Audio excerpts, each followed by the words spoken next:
زه به خپل ځان بدل کړم. د موبایل په سکرین مې ستا اخري پیغام همدغه و چې جان ډېرې بښنې سره ما د ژوند لار بدل کړه. دا فیصله ماته مشکله ده، خو زه څه کولی شمه؟ تا ته خو ښه پته ده چې ملک د پښتو د اخر زما د وسې نه ده. زه په اختیار کې نه یم.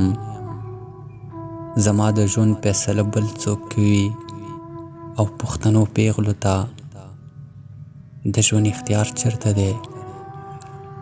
زموږ خوښۍ او ناخوښۍ ته دلته لومړیتوب څوک ورکوي؟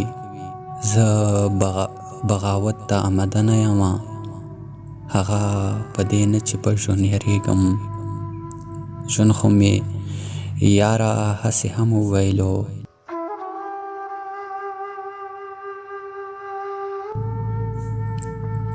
زه د پیغور د اورېدلو نه یم، د بې پښتو کار د کولو نه یم.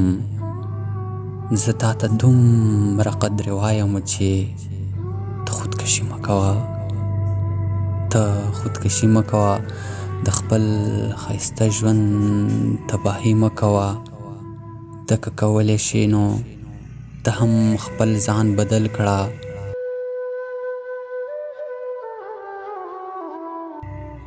یو نوې لار اختیار کړه، یو نوې ژوند شروع کړه. ستا د پیغام د اورېدو نه وروستو ما یو ساعت ښه اوږده ساه واخیسته او بیا مې په دغه پیغام پیل خپور کړو چې ستا د نوې ژوند د خوشحالو ډک شي. زه به کوشش وکړم چې زه خپل ځان بدل کړم، چې زه خپل ځان بدل